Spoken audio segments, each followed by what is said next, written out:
All right, so we've completed the tell-alls for 90 Day Fiance The Other Way. I believe there's all three of them.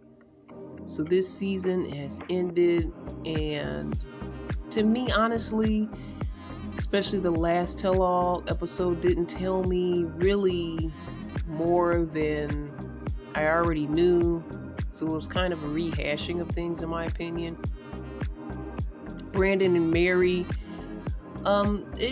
they kind of talked about their struggles, and they still have some toxicity that they need to work out and deal with, especially now that they have this daughter in the world.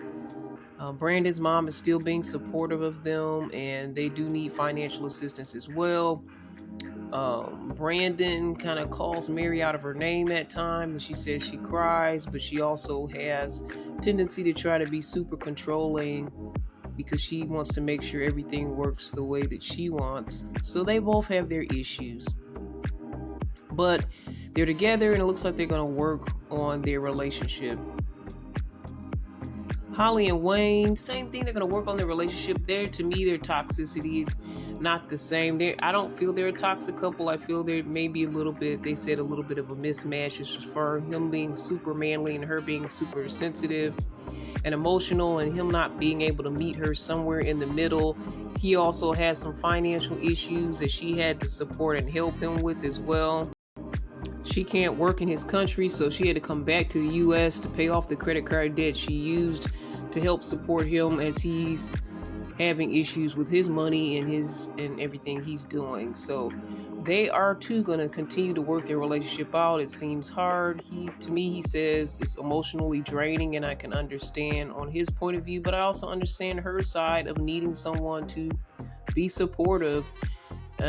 Maybe I'm somewhere in the middle person, but maybe they can find their way somewhere in the middle, and I hope that everything works out for them.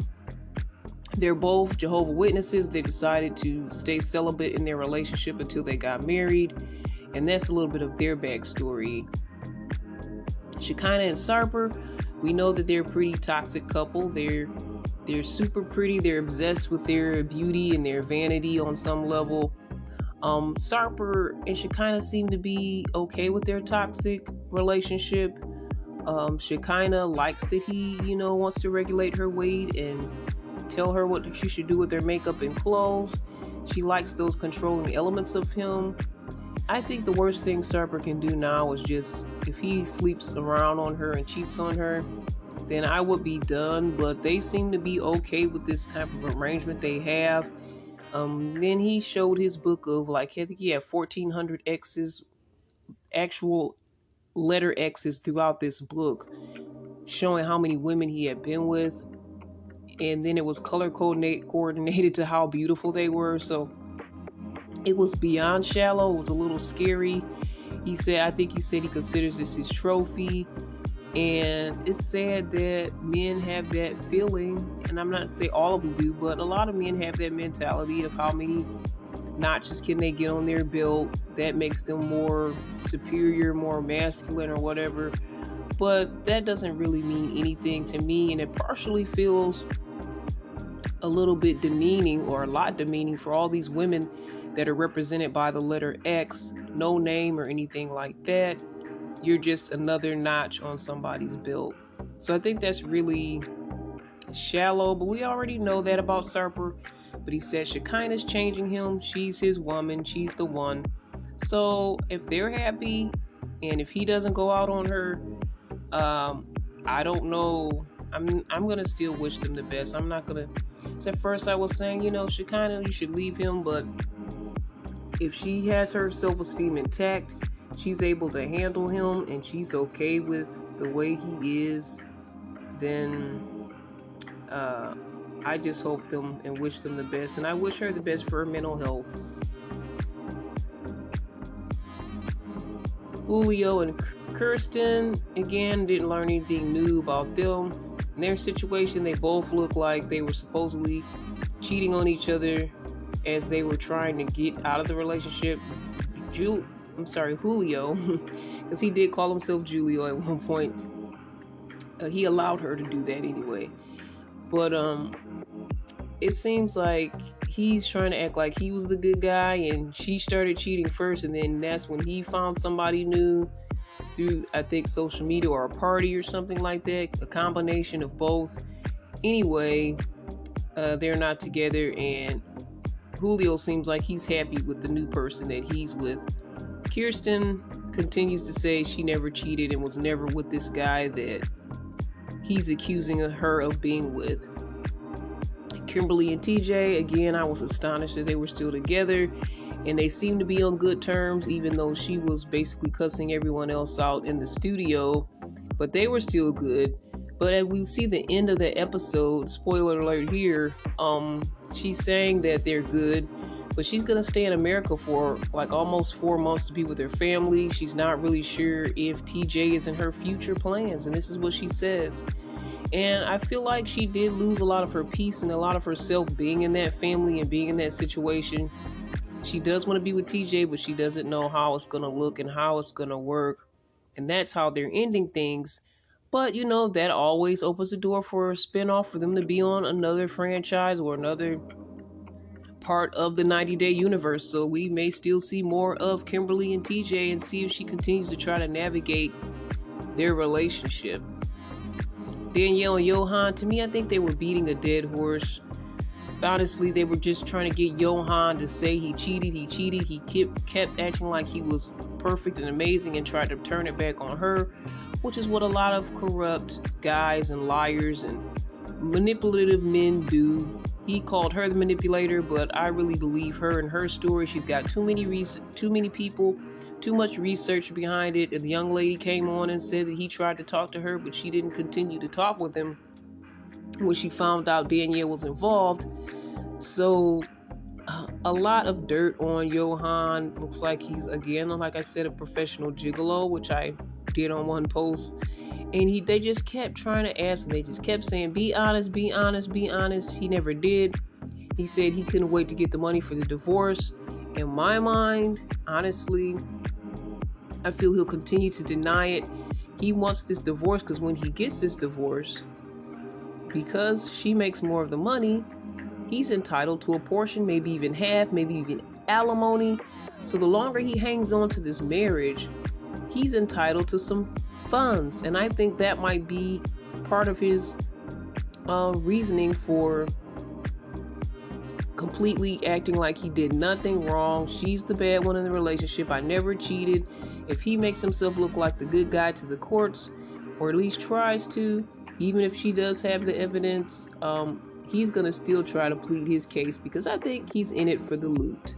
Honestly, it's a smart play, but it's foolish in the end because there's just too much proof against him. But if you're on a popular TV show that's seen internationally, worldwide, yeah, I wouldn't confess there, especially if I want to have a good case for my divorce and I wanted to get some good alimony.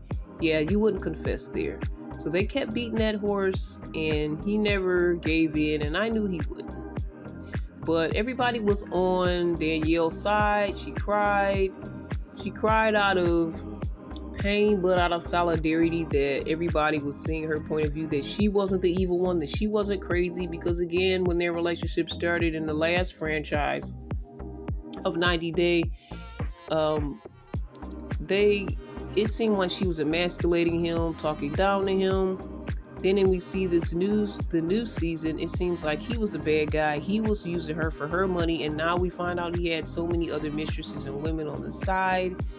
So the tables have turned and we get to see who the real manipulator is. But Johan will continue to say it's her. He's going to always point the finger back to her, sadly.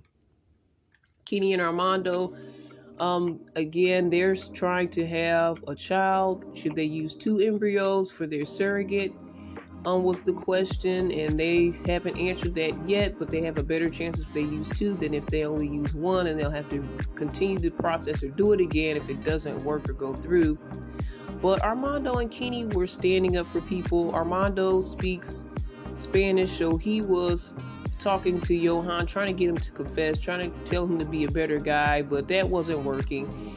So, and Kenny was standing up for some of the ladies that were being mistreated on the show and talked down to on the show. So Kenny was standing up, I think, more than the straight guys that were on the show, he was standing up for the ladies and for other people and standing up for the little guy. I think Kenny has a lot of guts. He showed a lot of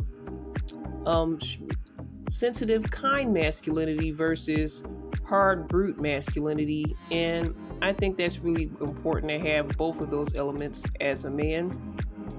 But yeah, Kenny and Armando, their relationship is not like everyone else's, and they're just kind of championing and helping and supporting the other people in the cast. They don't really have any dirt or darkness between them that we see right now. But that's it. That is the tell-all, my final thoughts on it, and waiting on seeing what's next in the 90-day universe, and we'll be seeing more. Again, I always pray the best for the couples that are following. Well, I'll say I pray the best for couples that love each other and are trying to make things work. And I pray for those that want to get married, if it's God's will and if it's under God's way, that it happens for them and that they continue to stay together and work things out and fix their problems. Because we look at all these couples at the end of the day, and they're regular people that are in the spotlight, but they're regular people with relationship struggles like everyone else. And if you're willing to fight it out to be with that person, then that's what matters, and that's what's going to make it work. If you really love that person, you really want to be with them, you're not going to let go. You're going to fight through it. And that's one lesson we can learn from our 90-day family. All right, guys, any questions, comments, you guys can always email me at cbiztv@yahoo.com.